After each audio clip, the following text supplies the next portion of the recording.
Assalamualaikum warahmatullahi wabarakatuh. Halo, perkenalkan saya Amanda Elmatriana, mahasiswa Pendidikan Sejarah, Fakultas Ilmu Sosial, Universitas Negeri Semarang. Di sini saya akan mempresentasikan mengenai permasalahan dan inovasi model pembelajaran problem problem based learning dalam pembelajaran sejarah di SMA Negeri 1 Purwareja Kelompok.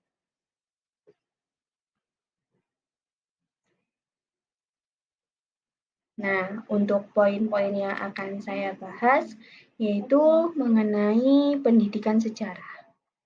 Kemudian ada problem based learning, tahapan problem based learning, inovasi pembelajaran, dan juga kesimpulan.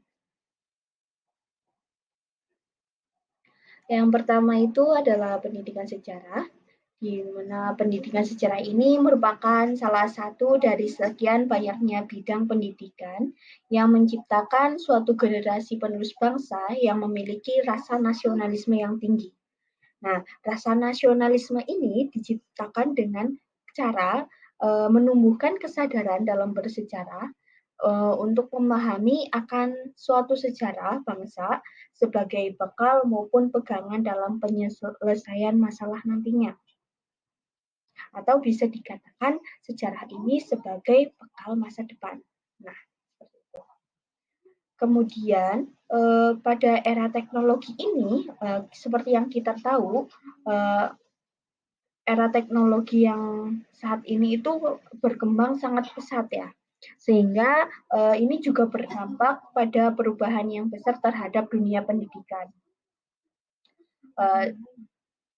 Kalau misalkan teknologinya berubah berkembang menjadi lebih pesat, otomatis media pembelajaran yang digunakan oleh guru juga harus berubah juga, harus lebih berkembang lagi daripada yang sebelumnya. Karena salah satu pemanfaatan teknologi pada bidang pendidikan yaitu sebagai media pembelajaran.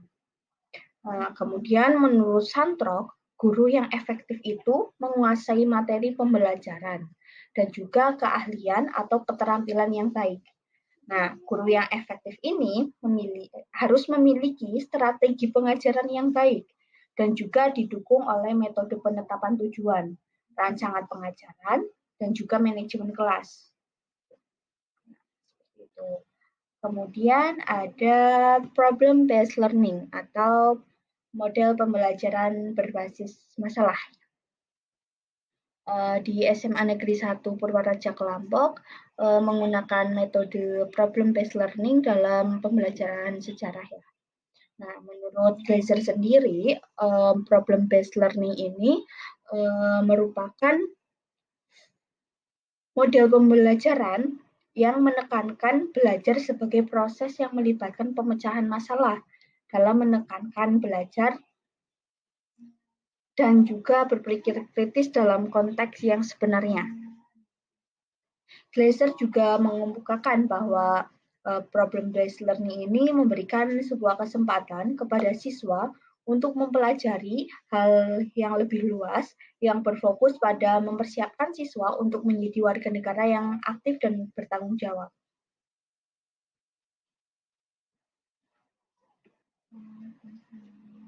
Kemudian ada tahapan problem based learning. Nah, pada tahapan problem based learning ini, model pembelajaran berbasis masalah yang perlu diperhatikan yaitu satu, orientasi masalah. Orientasi masalah ini merupakan sebuah pengenalan masalah di mana guru menyajikan permasalahan yang harus dibahas oleh peserta didik, sehingga peserta didik dapat mengkaji permasalahan yang diberikan guru. Nah, sebagai contohnya itu, guru menyajikan permasalahan mengenai materi sejarah G30 SPKI. Pada orientasi ini, guru memaparkan terlebih dahulu materi tersebut dan juga mengenalkan materi. Nah, kemudian setelah itu, barulah guru mengorganisasikan kegiatan, di mana guru bisa mengelompokkan peserta didik menjadi beberapa kelompok diskusi. Guru juga bisa memberikan instruksi kepada peserta didik dalam penyelesaian masalahnya. Nah, kemudian lanjutlah ke membimbing penyelidikan. Dalam hal ini, guru dalam menyelesaikan masalahnya, mohon maaf, dalam membimbing penyelidikan ini, guru dapat berperan sebagai fasilitator.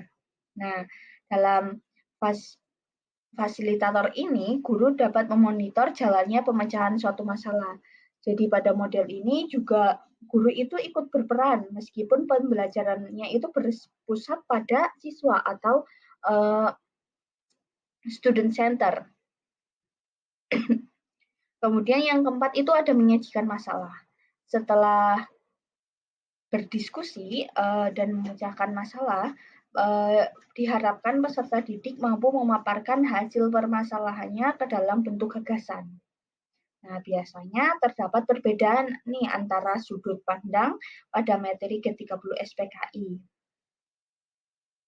Nah, dalam gagasan ini tidak ada yang benar atau salah, tetapi gagasan itu lebih ke tepat sasaran.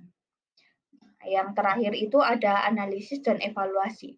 Pada hal ini, guru dan peserta didik dapat saling berdiskusi dan mengambil kesimpulan dalam gagasan pembelajaran yang tadi.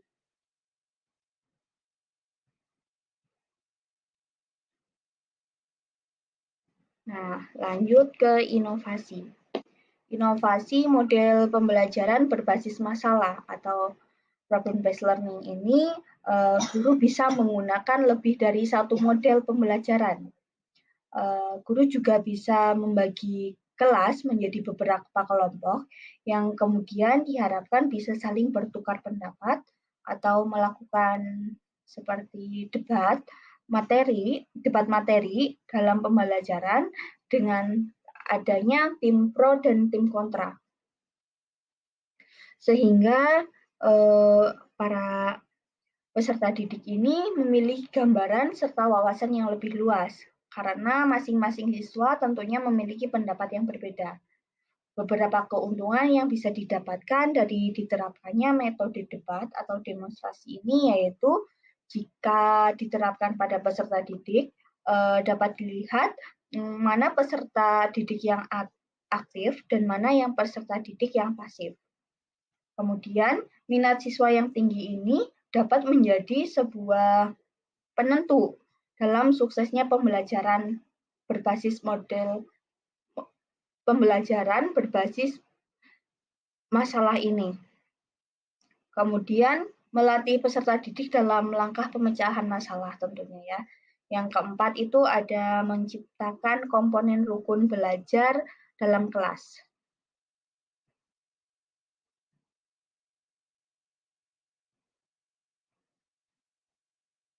Nah, memasuki kesimpulan, keuntungan dari pembelajaran berbasis masalah ini, peserta didik dapat melatih keterampilan dalam berpikir kritis atau critical thinking skill. Berpikir merupakan sebuah aktivitas yang melibatkan proses manipulasi dan merubah informasi yang ada dalam ingatan. Dalam pelaksanaannya, PBL ini menekankan pada pembelajaran yang berpusat pada siswa dan menempatkan guru sebagai fasilitator. Sementara siswa bekerja secara aktif di dalam kelompok-kelompok kecil untuk saling mengajarkan dan membantu temannya dalam membentuk pengetahuannya sendiri.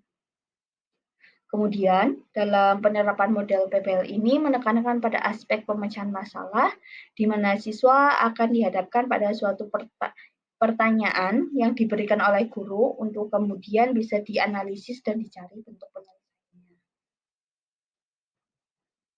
Seperti itu. Ya. Terima kasih dari saya, kurang lebihnya mohon maaf.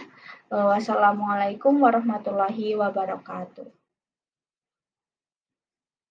Sedikit motivasi, jangan stres, jangan depresi, jangan jadikan hidup sebagai beban. Terima kasih.